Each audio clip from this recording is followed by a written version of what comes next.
Good evening. Welcome to Film at Lincoln Center. My name is Tyler Wilson. I'm one of the programmers here at FLC. I'm one of the programmers of this retrospective with M. Night Shyamalan. Thank you all for coming out for our opening of Night at the Movies. This is our 2-week celebration of, by my money, one of the most original genre-defining filmmakers of the last 25 plus years, M. Night Shyamalan.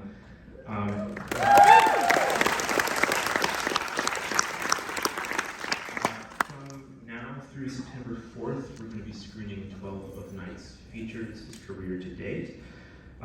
Each of them is paired with a film of his own choosing, something that has been near and dear to him as a film goer or as a filmmaker. We're presenting these pairs as 2-for-1 double bills.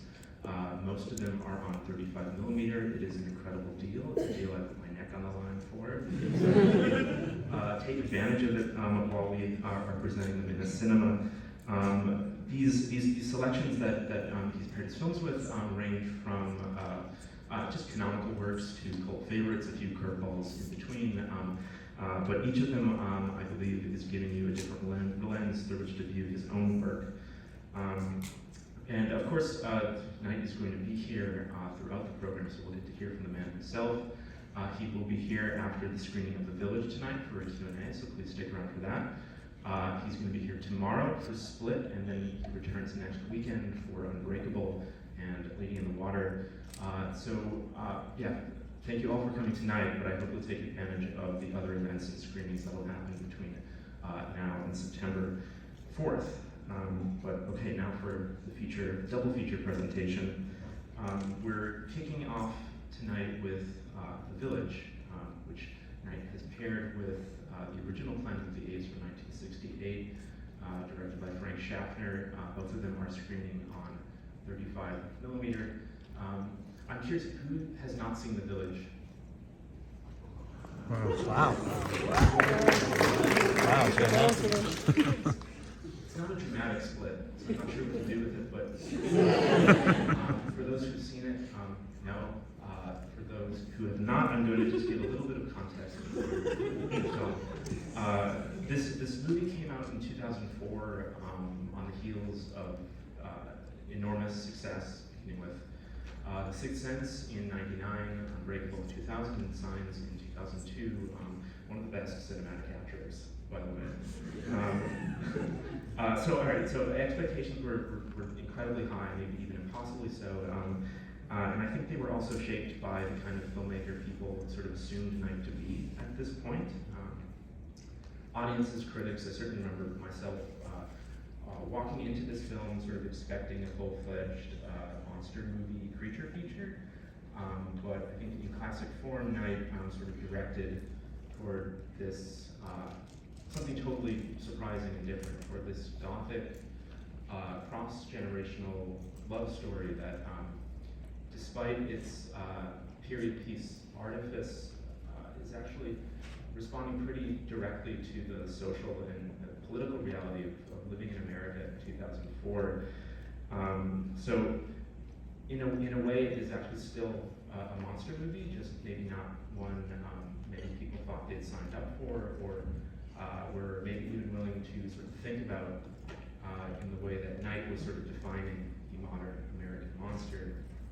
But yeah, I think this film's ideas about nostalgia, fear, security, stories that we tell ourselves to feel safe, actually I think feel, and I think bear even more relevance today. And that's also why I think it makes sort of a perfect companion to Planet of the Apes. Certified classic, a film that is also in its own way using costumes and heavy makeup and this sort of cloistered society to kind of poke and prod at its own times of sort of anxieties in 1968, to say nothing of its own sort of earth-shattering revelation. I think it's very evident that The Village is a direct descendant of Planet of the Apes. So I'll say nothing more because again we'll have a Q&A right after The Village. So thank you again for coming to Lincoln Center. Enjoy the film.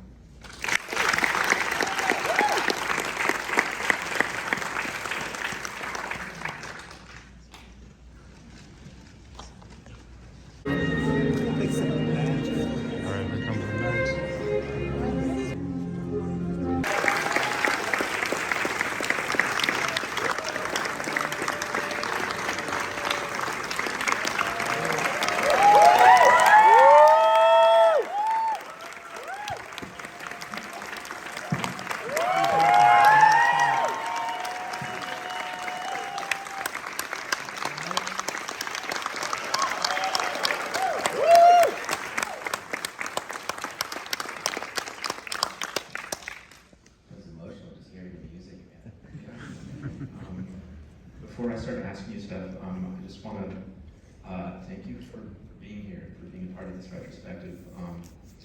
Your films evidently mean so much to so many people, myself included, so it's a real treat to not only just revisit these films in the cinema, but to have you here to talk about them. So, thank you.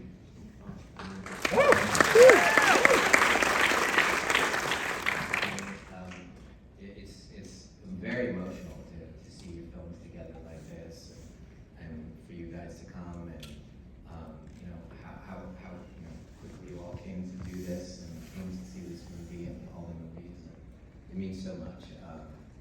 I just finished shooting a movie. We were just talking. I just finished shooting another movie here 2 weeks ago, not even 2 weeks ago. And, yeah, you get reminded of the struggle of each one and facing your demons and facing the world and how it is to be an artist the artist that you want to be.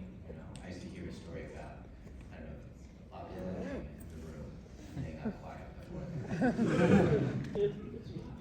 And the level of his conviction and his integrity that came in the room with him, and it's like an aspirational thing as an artist. And, how do you spend your lifetime doing things you believe in and then deal with whatever? They will love you or not, or be ready for you or not, or you're changing the mores or not, and it's you. And so just kind of reflecting and going, gosh, how lucky to be that kid that got to do this for his whole life. I remember I'm not sure how old I was, 33 or something when I did this, and just remembering it. So there's a lot of memories to this. Well, I feel like the Beatles here because I feel like I've wanted to talk to you since I was like 9. So thank you again. Anyway, I want to start by asking you about location. So I want to ask you about Pennsylvania, because most of your films are set there, or sort of spiral out of characters who are from there, but it's pretty evident when watching your films, especially this earlier period, that setting, location isn't just like a backdrop for you. Just in thinking about how you connect historic Philly with your characters, The Sixth Sense, what you generate from like Bucks County farmland in signs, and with this film, you're doing something similar with like the state's like untamed woods, and also sort of the state's kind of creepy estates. Yeah. So I want to ask you what draws you back in again and again to Pennsylvania, what lives there for you as a storyteller. Kind of thematically, I guess I keep thinking in a certain way here with you guys, but our strength as human beings is that each of us has a very unique point of view, and it's a combination of all the things that are us, the things we're great at, the things we're not great at, our blind spots, the things we do see more than others, and the how we grow up and where we grow up, and that specificity is part of the superpower that is each of us. And so, as we made the decision, my wife and I, not to go to LA, just was an unconscious decision of like that. I think I would disappear there, and I know myself, I'm very delicate that way, and I think I would get, if everyone at every table was talking about making movies as commerce, I would lose it and want to do what they say, and I'm so influenced that way. So it's almost like I was trying to get as far away, and so then I was like, well, being an Indian who was born in Puducherry, India, and I live in Philadelphia, Pennsylvania, that's pretty unique. And that combo is that, I think, that the thing that makes it unique. And so to celebrate the Pennsylvania of it all. And so there's loves that are deep that you can feel without, that I love these fields and these places. And I was thinking of a little thing that popped into my head. I'm a huge Andrew Wyeth fan. Andrew Wyeth's a painter, and he painted this area, and he did live near us. And his paintings were very influential for this movie. And Bob and I got a chance to go to their house for dinner when he was like 80-something. Yeah, the Chatsford. Yeah, Chatsford. And so this was kind of an homage to his paintings. And so he's from Pennsylvania as well. And a really interesting story that is just a little anecdote is he wrote a letter to me about how much he loved the village. That was like from Deer Night, and it had this beautiful thing, and Andrew Wyeth. And I went to get it framed, and the framer stole it. Like this thing, it's like, you can imagine what this, I can't, it's like the most precious thing in the world to me, this art artist, that it's one of the great artists in my life. I was thinking about that standing there. And I was like, oh my God, all these thoughts. But in a way, it's very beautiful, right? It's like that. You know, you can't hold it. It's ephemeral, but it was there. This artist said this to me, and I can't read the words anymore, but it was there. But Pennsylvania is also kind of a creepy state. It's gonna be like New York next or something. Yeah, I mean, obviously your films, I think it has instilled that sort of image of Pennsylvania for me, but I mean, there's clearly sort of a lineage of kind of like Pennsylvania Gothic works that I think you're even like sort of attentive to with your selections. I'm thinking about Night of the Living Dead, the great Pennsylvania horror film, The Blob, and so on. So I'm just wondering like how conscious of this legacy of sort of Gothic Pennsylvania works you are, or were you back then? Yeah, I mean, as you know, so you live there. It's kind of beautiful and quaint, and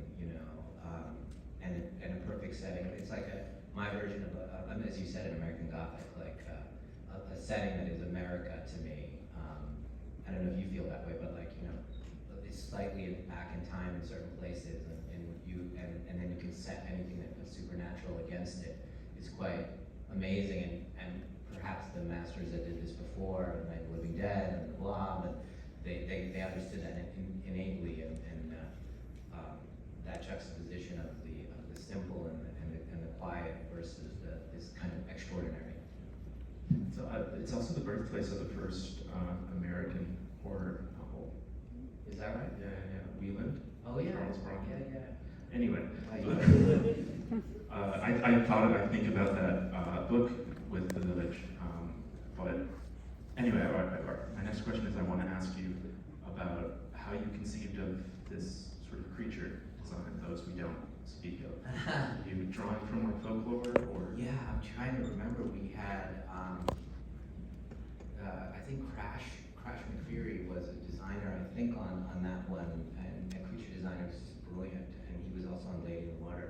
And then Ann Roth, the costumer, who's like the greatest costumer, and she and I and he and all, we just would talk about what would this creature be if it was this person made this up. What would they use? How would they do it?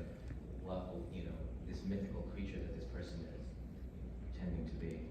And so it was a fun exercise. That whole movie was kind of me trying to do things a little bit more in a certain way. Like I had the actors all stay together on a property, and again another memory that just happened to me. We drove here, my wife and I. We passed a building here in Manhattan where I met. I'm going to be very, very vague about this. An A-list actor who's going to be in this movie, and I said to this A-list, who I love, by the way.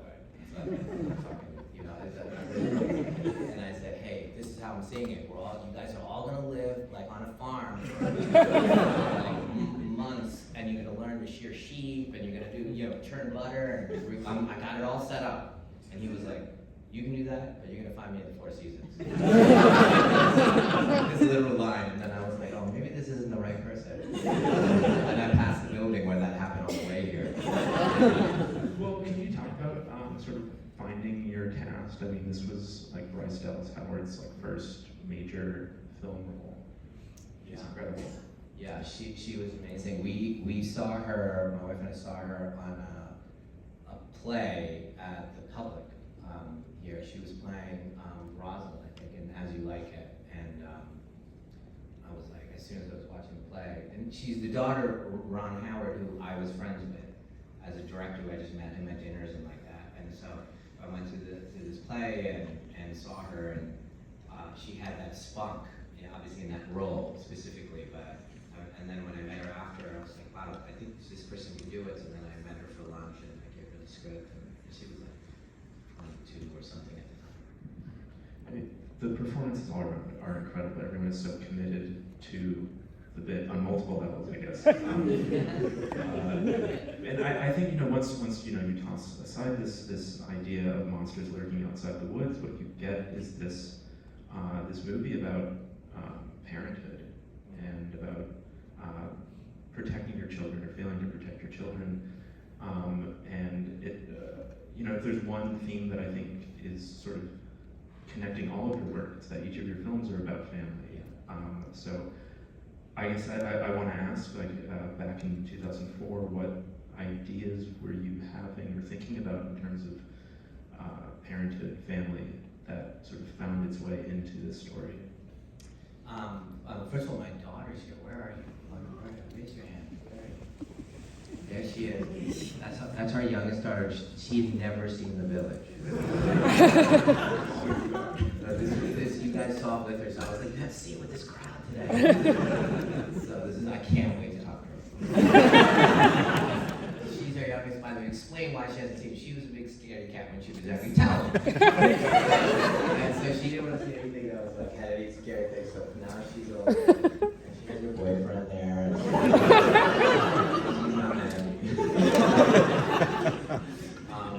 I think she would say, and her two older sisters would say that this is how I think. That I would be like, okay, I'm gonna make a property. You don't have to. We're gonna get rid of cell phones, and you're never gonna, get rid of everything. We'll be fine. There's chickens. Let's have eggs.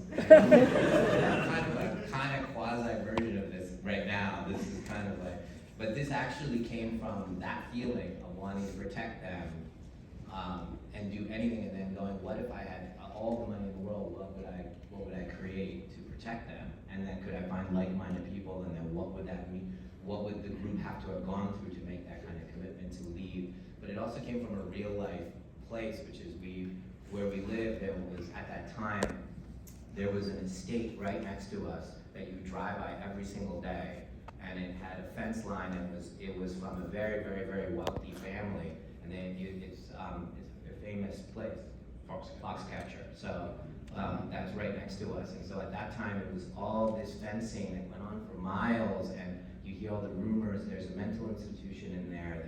Someone was murdered in there. That's all true, by the way. And so so that was kind of like, I kept driving by it and driving by it and driving by it, and I was like, I wonder if you could make a whole life there. I guess I did, thinking about this notion of security that you're talking about is evidently felt in the atmosphere of the country around this time, this sort of post 9/11 moment. Is that something that you were very conscious of as you were writing this, or is it something that you see now in retrospect? I mean, do you find this movie as a kind of political work in that way? At that time, I think a lot of people saw that. I mean, it's probably true. I mean, it was obviously very traumatic for us and as it was for everyone. So it's there, but it's a pervasive feeling of trying to remember the things that were beautiful before that. My parents were just, they're 80s.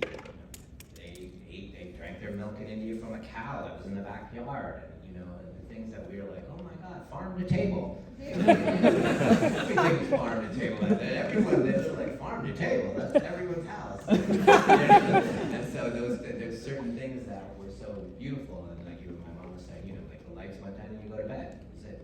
That was, you're not catching up on Seinfeld. It was you go to bed and all these beautiful things. And so part of me, as they know, the girls know that kind of, what is it about history that we're losing as everything's moving so fast? And I was just saying to some people at work, I was like, gosh, I feel bad. These were 20-somethings I was talking to, and I was like, I feel bad. There was a moment where you could walk in the field and you were just in the field. It wasn't like something buzzing and then I wonder what this person, and you could find out what everything was in the world. That was a moment where there wasn't that. And so it wasn't just about that time necessarily, about a feeling that I have about nostalgia about it, and probably romanticizing the nostalgia because it came with a lot of negatives as well, and limitations. I think the ideas, I was saying in your question, I think the ideas in this movie, I think are even more relevant today than they were in 2004. This was a movie that came off the heels of an enormous string of successful movies, and I think a lot of people were maybe expecting a certain kind of movie going to The Village, but you gave them this Gothic love story and kind of this moral fable, and I wanted just to ask you how you were thinking about sort of the revelations that your movies were known for at that time, the twist, and just how, especially during The Village, when you were writing it, when you were making it, like how conscious were you, or just how are you thinking about sort of steering towards or away expectations at this stage? You know, probably good or for bad, I wasn't really thinking about it. And so it just made what I loved. There's certain things in retrospect that I learned and understand. Some I learned and some I understand. Like, learning would be if the movie is partly scary and majority love story, and we sell the movie as just scary, then you're saying the restaurant serves this kind of food, and then they get there and they're getting a different kind of food. And so no matter what, if you have those wrong expectations, the framing is everything. So that changed a kind of like a philosophy about how my movies were sold this movie year. So it's a philosophical thing about, do you pull only the things that would make it an easy sell to sell it, but it should, for me now, it's you have to represent the balance properly of the film, so that the framing is correct for them. But then this is a dramaturgy thing I'm going to say, so it might be kind of boring, but this is the part I understand, but not necessarily would I change about this, which is, and I say this too when we're making movies now, which is, when you're mashing genres together, which is what I do, you can move up into higher octane genres, but you can never go down. So you can go drama to mystery, right? You can knock it up to mystery, but then you can't go back down to drama. And the audience feels that like the reduction of stakes and the reduction of the kind of high octane. Then you can do mystery to thriller, but then once it's a thriller, which let's just say it means physicalization of a mystery or something. You can't just come back to kind of like, I wonder who did it. Let's just talk about it over tea. And then it goes kick up, kick up, kick up, kick up. And so this is kick up, kick up, kick up to the highest octane, which is horror, and then going, it's a drama. And again, that was the intention, but so I understand that rule that I'm breaking in there now, and I understand it. I didn't understand it when I was doing it. I did it. I get it, you know, and so there's like 13-year-old boys who came in, they wanted to see blood, and they were like, let's go! And then it's like, James with the violin. They thought they were getting pizza, and they got this other thing. I was that 13-year-old boy, whatever. Were you sensitive and sweet?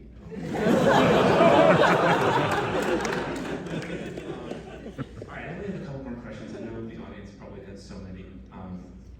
But I know that this movie also had a very different ending at first. I don't know if you want to talk about that. Yeah, I was questioning about whether to talk about it or not. I don't even know if I've ever talked about it. Go ahead. Yeah, go ahead. It's been 20 years. No, talk about it, you're saying. Yeah. It was a completely different ending on this, and it was on this side. And it was really, really cool and polarizing though. And I guess I just didn't have the guts to keep it. It was, gosh, should I even say it? Jeez. Yes. No, it was originally, she comes out and it kind of cuts to the perspective of a guy driving a truck and rap is playing, and I picked a song of an album that hadn't come out yet, which was 99 Problems from Jay-Z.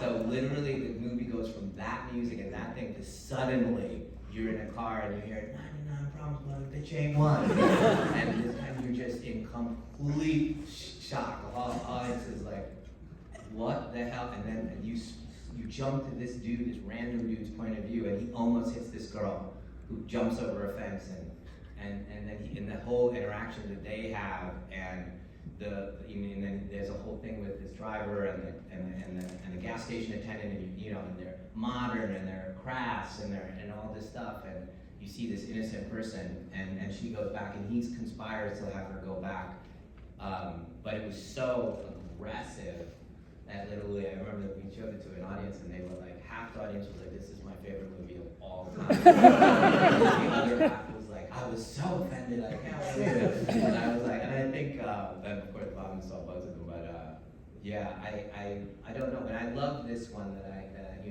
them making the choice again to stay, taking a vote, and to continue it was a beautiful moment too. So, this is an amazing cast. I mean, it was an honor to direct them, and William Hurt, who passed away, just an incredible actor, an artist who taught me, how to be, it was like, I'm directing these people, but they're so much older than me, and they know so much more, and so it's this kind of teacher-student relationship that you have with all these wonderful artists. Well, we're running short on time. I do want to make sure we get some from the audience. So please raise your hand, and a microphone will come to you. We can start with you in the middle. Hello. Hi. You chose a very specific year to set this movie, or to pretend to set this movie. Why did you choose that year, and what research do you do after you choose that year? Is that before you start the screenplay, after, before you shoot? Where in the process is that?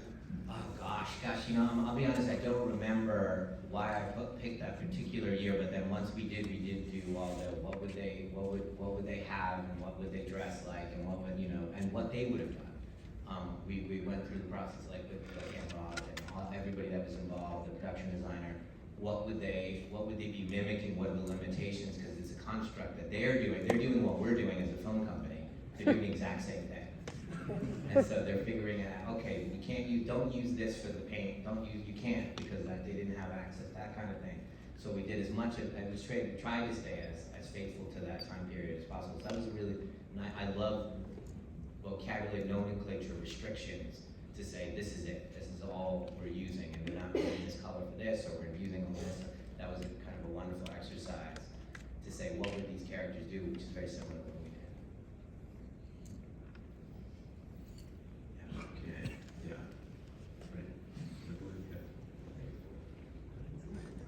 Right. Hi, thank you so much for this. I just had a quick question.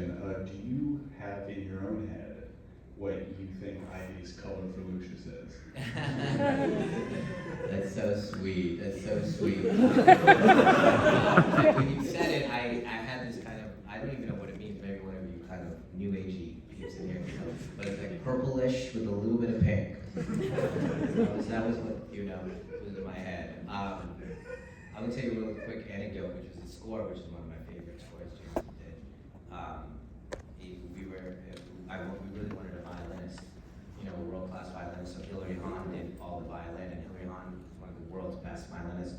And she's just kind of like this little 5-foot girl, and she's very young, and she's a virtuoso. And she would come in and she would do these solos, and like the orchestra would when they clap, orchestras, they do this, they clap, and everybody's like in awe of her. And James, I was like, okay, great, tell him we want it to bend like this and have this emotion when the character does this. So he goes in, and I watch him go in, and he talks, and he comes back out, and she said, no. James, she's working for us. And then there was another moment in the scoring where I was like, I got it, let's move on to the next one, we're running out of time, let's go. And then he goes in and says, we got it, Hillary, and then I see him talking, and then comes back in, and he's like, she wants to do another one. Let me handle this, James. So I go over there, and I walk in, I go, hey, Hillary, we got it, that was amazing, we gotta go, because we're running out of time. And then she's just like steel in her eyes, I would like another one. And then I come back to James and said, I want to do another one. She was super amazing, like you were getting, all in tears as she was recording that score. It was a magical thing. Sorry to interrupt, but go ahead. Any questions? Yeah. Back? Yeah. You could just yell. Yeah, we can also repeat it. Hi, we're from Philly. We came up to see this. We got to see with the Symphony Orchestra and James Newton Howard too. That was terrific. Say that again. What did you just say? When you were with the Philadelphia Symphony Orchestra, Oh! Howard, we got to be there for that. That was terrific. Playing some music from this, among others. I wanted to, following up on that, ask about your use of color on the whole in the movie. Obviously, it's something the characters are explicitly struggling with and talking about. Was that always central to the movie in your idea of it, and what were some of the influences on your color palette?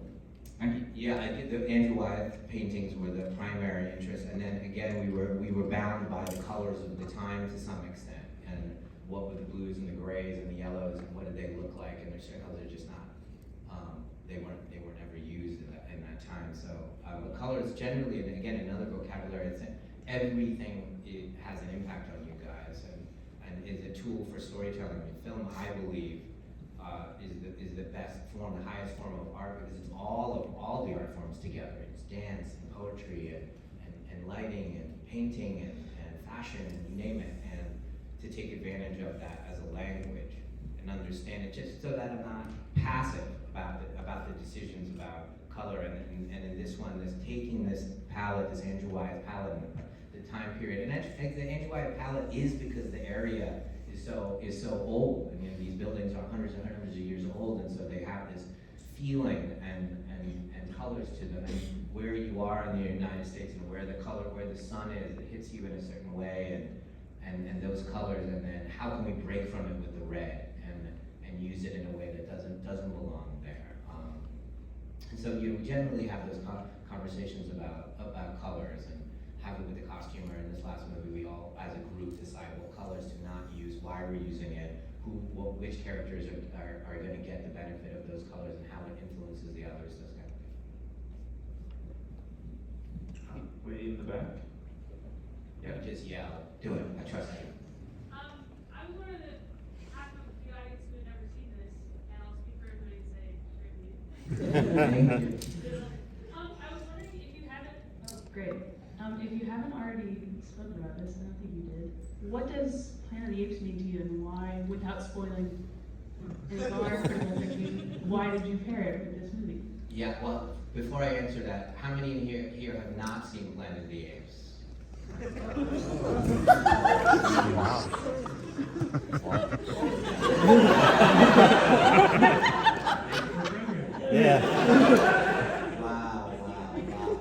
Wow, can you name all the Kardashians?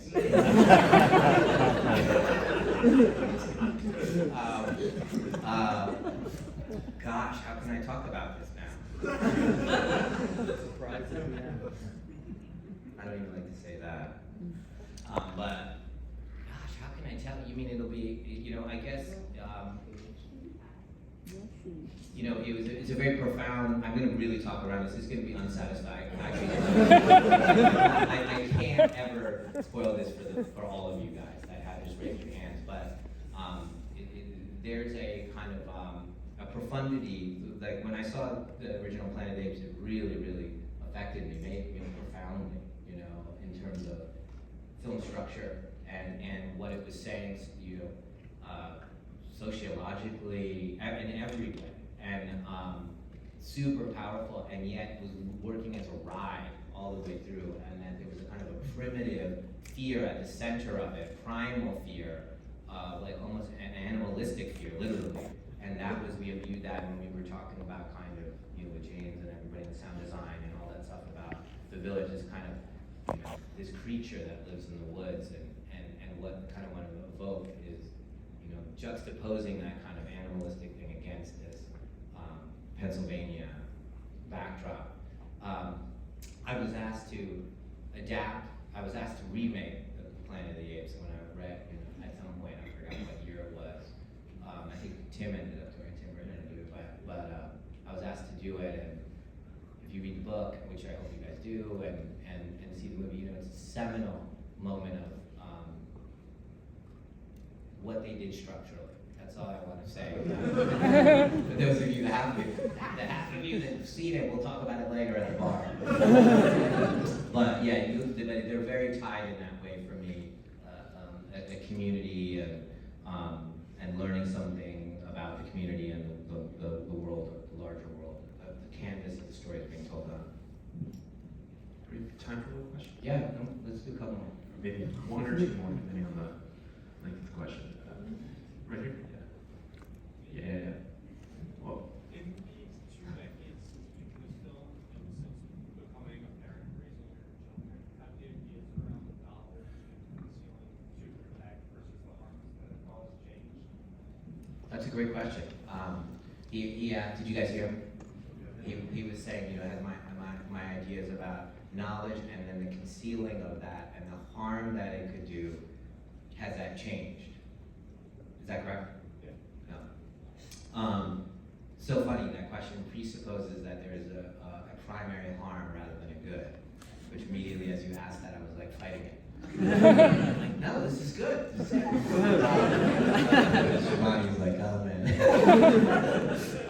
But if anything, I feel more so. Again, I just did a tirade this morning about phones and social media and mental health and kids and all that stuff. So it's like, if not more so, maybe it's backward thinking. There's always a cost-benefit analysis about it. But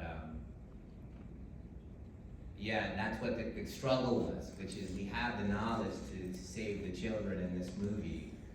From it opens with the death of a child, and was it worth it? Did we do it because there was a way to save that kid? But you got to give up all this other stuff that is precious. And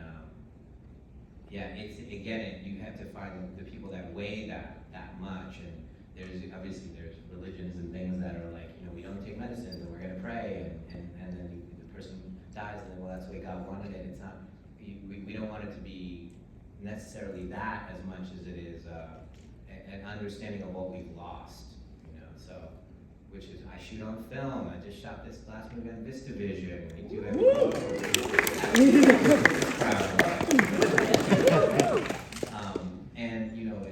that means something to me. That it's on celluloid. It's not digital. That we're reloading. The VistaVision cameras and the 400-foot mags. That means it's 2 minutes going twice as fast as regular 35s. You got 2 minutes. So you're reloading every 2 minutes.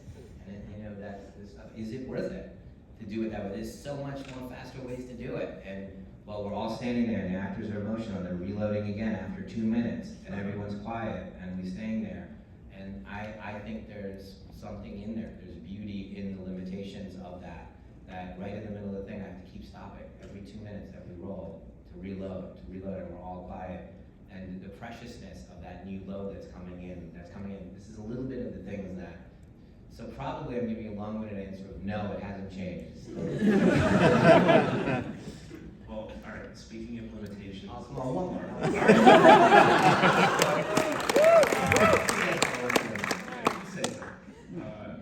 I'll let you pick. Oh, no, that's too much. All right. Your hand's way up. Yeah. Oh, wait. You got that. So I guess I wanted to take off a little bit of that last question and ask about some of the other images and themes that kept resonating with me with this, about faith and risk. And the shot that always gets me when I watch this movie is Ivy holding out her hand, expecting that it's going to be Lucius that takes it and not one of those who don't speak up. And that sense of this is a movie about trying to prolong innocence and trying to be very protective, but it's also a movie about accepting risk and embracing it and knowing that something terrible might happen, but taking that risk into your heart. And I wanted to know how that element of it as well kind of impacted how you were approaching the creative process here. Yeah, it's so beautiful. What a beautiful question. Thank you. That moment is so, I'm teared up even thinking about it.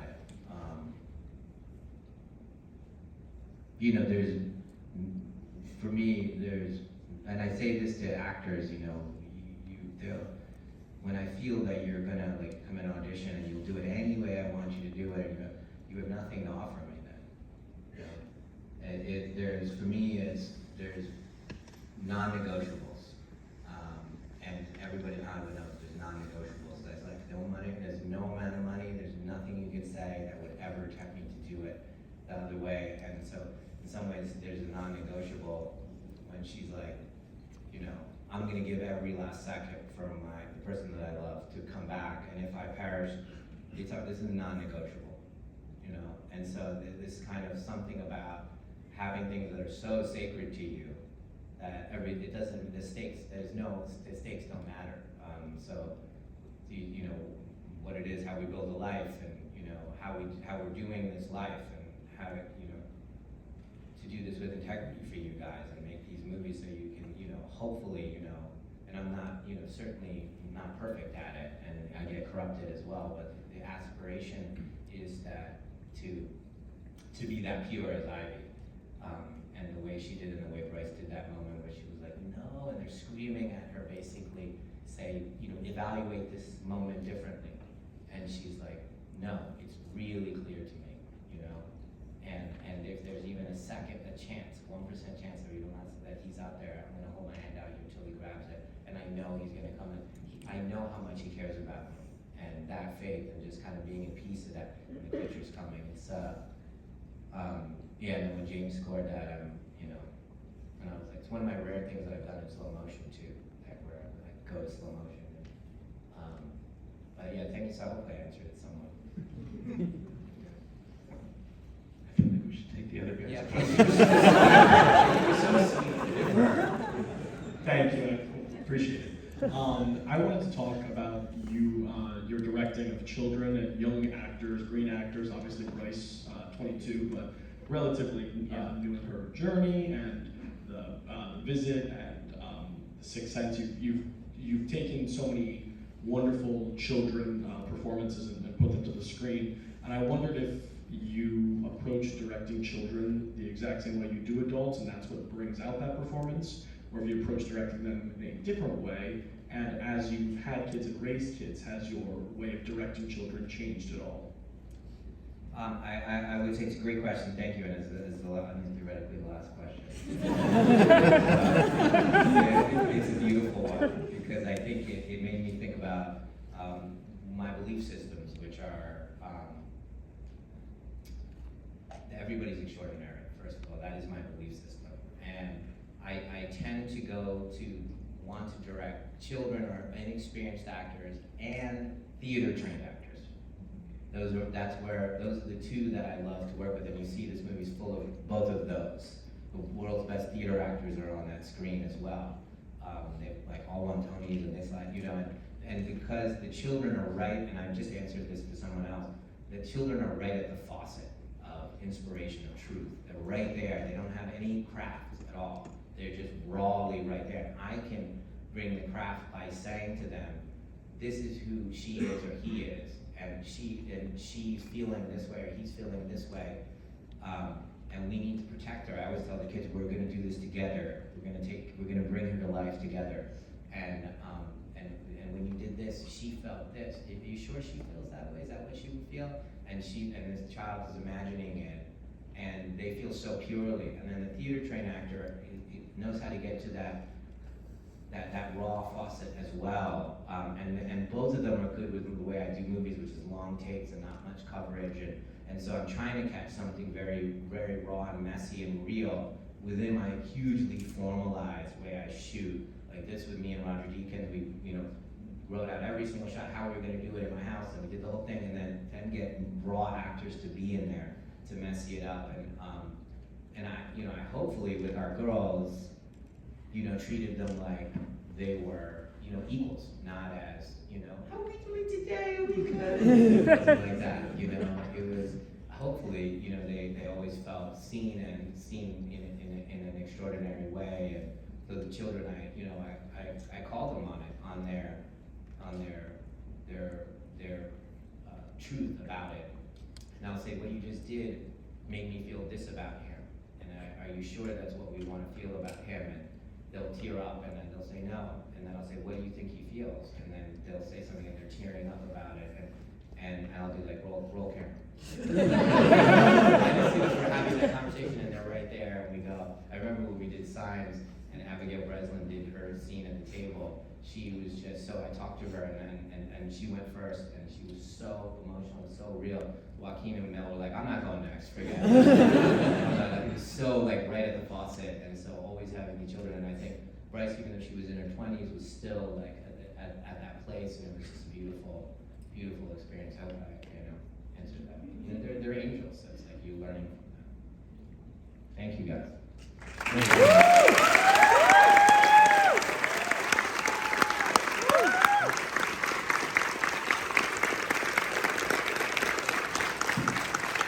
got our autographs in here. Ball. It's behind. There he is.